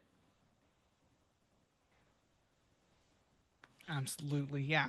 Moves in to wrap around, holding it. The form undulates around you like little pseudopods trying to break away but can't. They're being held in place by Entropos's blade. I think what Elegy sees is no longer a giant formation, but the movement of every single atom inside of the reverberation. And she is going straight to it, to the heart of it. And you just see Canopus on the back of it, expanding out moth wings that's also made of stainless glass, sort of tremoring like that of insectoid wings as well. And the shriek from the mouth grows even louder and more discordant now as she will just sort of strike right into the heart of this creature with um the head of Canopus, which looks like a battering ram. Almost like, you know, that little delicate filigree inside of a clock. She is going straight to it to disrupt the flow of time itself.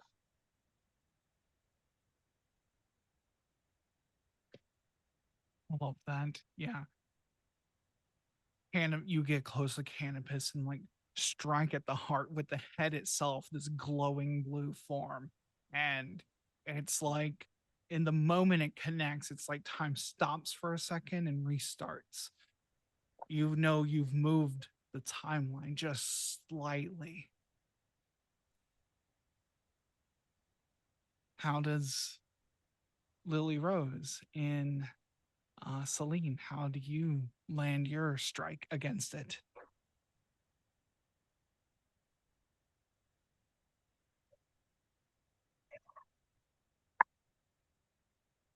I think Lily Rose is feeling a certain way about a bunch of things right now. It's very, very stressful. But I think she decides it's not so much like a finishing blow for her. It's almost as if she like tries to maneuver Celine to kind of kick off of Prodigy to get some distance, you know?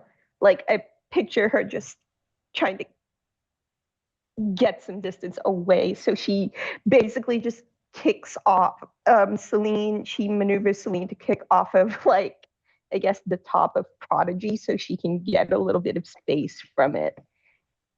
I know it's kind of out of order, but I imagine that's the first, like she does that before everybody else gets kind of their shots in. And she just like separates herself from the situation. I like that. Yeah. I think that goes.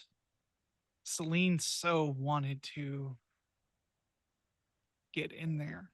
Celine's impulse wanted to get in, but you feel yourself acting in the virtue of that compassion that Celine feels, and you watch, and you don't need to torture this creature as you destroy it, even though it's already destroyed. I think that's the feeling that Celine has. But as all of this happens, and Tropos's blade, you pull it up and through, and that core breaks away from the armor plates. And this creature just, everything just stops with it. There's no more pseudopons. There's no more movement. It doesn't die with death throes or anything. It just stops. The shield that it had, these spikes, this defensive system, just continues to move now under just its own inertia. You have won. You have stopped this. Is everyone all right? In calm. I'm okay. We're okay. Celine and I are okay. Some light damage, but we're fine. We'll get everyone looked at and checked out, but is there anything we can collect? I'd like to learn how these things work. We've defeated this one, but something tells me there will be more coming. Would Lily Rose have access to the data she's analyzed and collected before from her mech? Or from her vein? Probably a limited set. there. I- You would I probably need to think- get to like the more analysis computers that the Aeon has. Oh, can we bring back the spike that's in Maximus? Yes, absolutely. Yeah. God, I just imagine Choir's priorities. Just like, let me take this big spike out of my vein.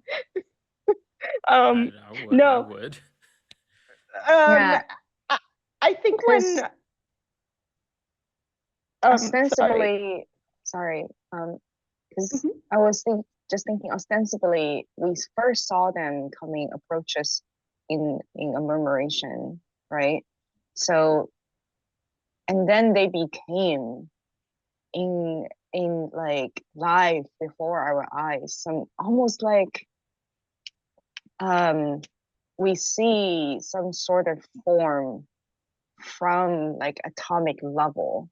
So there has to be some sort of logic and consciousness that binds them together. So that's what Elegy is thinking about. For her, as someone who is always trying to like dissect how different segments of time work and how different segment of logic work and string together, she wants to figure out how those things are binded into a larger form. As soon as Elegy asks about like information and data and all of that, Lily Rose's immediate reaction from inside Celine is to share as much as she can of the information she has access to. So even before like Elegy has the time to complete a full sentence, a full thought, there's already information coming in for everybody of just things that they probably already have, like when the alert first came up and everybody got briefed or whatever, but it's almost like an automatic reaction that Lily Rose has of just like if someone's asking for information, she's immediately just sharing it, whether it's already been shared or not. She doesn't like respond verbally. It's just the reaction of Yeah, this might I think help. there's will almost be like Lily Rose will also actually hear it can wait. Just breathe. Breathe, everyone. I think we've earned it. Inhale and exhale. We'll regroup and we'll study and figure it out. There's time.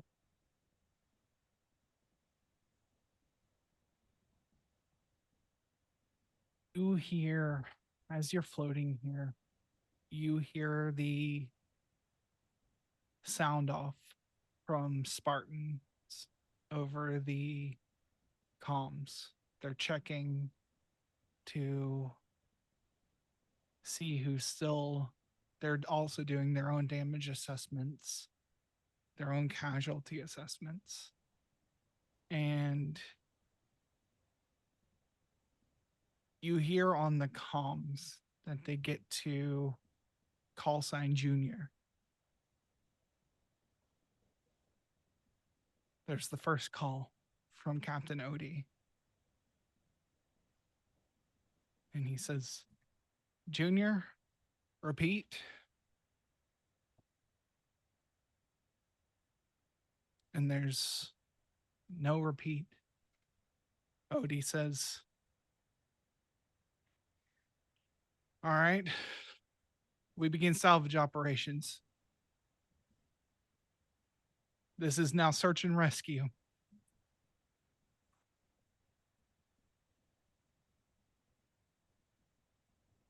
And they scramble.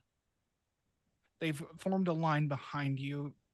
They're the first to get to the remnants of the Round Boy, the smaller mech that got destroyed right at the beginning of the mission. And call sign Tiger calls out. She says, Captain, I found Junior. I'm bringing him back to medical immediately.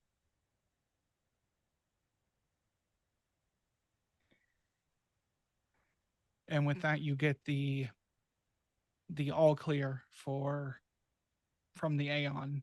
One of the bridge officers says, all right, Vanes, Spartans,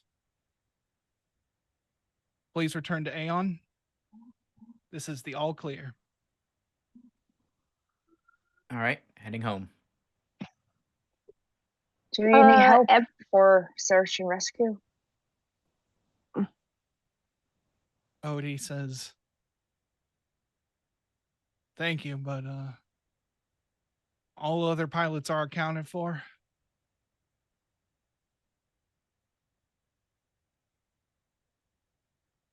Pray. Well, Yeah, again, it's Lily Rose just flying off, but this time she's going towards the Aeon, like she's the first to jump in and the first to leave, and she's just zooming past everyone at this point, and she's just done with everything right now, and she's leaving. Yeah, I think you all come back to it takes a little work to with the spike through Maximus. It takes some work outside of can't exactly birth with it in it. Yeah. So you are recovered and escorted back up into Aeon separately. And it's going to take some work. Basically, some of these smaller worker drones they have are beginning to like try and cut this thing away. There's a little thing I think that Choir wants to do as they cut out. They're taking the thing out so they can come out. Mm-hmm. They want to sit in that embrace position, so for sure, these drones get a good picture of what happened. Yeah. And how close they are. Yeah, I think they're good. They're equipped with cameras and everything, and you don't know if this is being broadcast, but you know who would absolutely be watching this feed. What the brass and the important people on Prometheus Mensa as they tear in, and you can see the carnage wrought by this spike through, and you see Junko and Vantage embrace on one side of this cockpit. And they watch the recovery. is there any chance of like somehow take advantage of the broadcasting and sort of send a message out to the people watching at home? Absolutely. Yeah. This is for anyone who is watching, a message of hope. We won a battle, but perhaps we have not won a fight. All of us, we need that you believe in us in a way that perhaps you have not. I don't know if you root for a future that is yet to come. But I believe in a future where each one of us survives and each one of you survives. From whoever wishes to come and take over. We do not yet know everything about these things, the murmuration, the source of it. But it is our fear that makes them stronger, and it is your hope, all of our hope, that can defeat it. Your belief matters. Your hope matter. So hold on for us and wait. Wait, because there is more dark than light when you look up in the night sky, but the light makes the wait worthwhile. So please, believe in us and believe in each one of yourselves.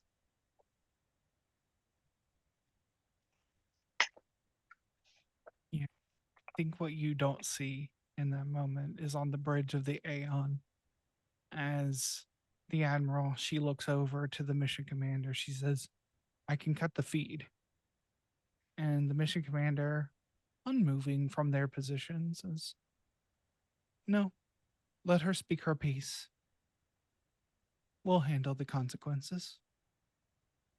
And sits up, kind of dusts themselves off, hands behind the back, strolls off the bridge.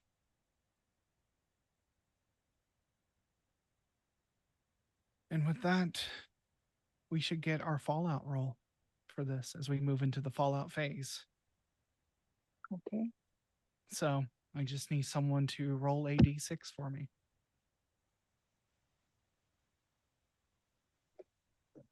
I could do it. I can Yeah, do go it. ahead. Do it. Go for it. Do it. All right, which I'm gonna roll this as an actual die. I'm gonna choose the rainbow die because Yeah. that is a 4. Or, okay. An engine is reassigned as the Fallout from this. So we will Whoa. handle that as we go forward. Well, Interesting. Interesting. shit. Yeah. Which one? Yeah, we'll have to we'll sit on that. I think with that, we will call it for tonight. As you have completed your mission, and the fallout will settle as you deal with your obligation. When we play next. This was fantastic. Incredible. So yeah, we'll go ahead and do our outros. So yeah. Go ahead and tell people who you are. And so I have been Ran. I use she, her pronouns. You can find me as Verdict Inspiration on Blue Sky or Rhino Riddler pretty much everywhere else. And I have been Elegy Brooke, the time traveler for this episode and for this series. Time has given her a second chance. She is going to fight for it, even if she disappears. Thank you.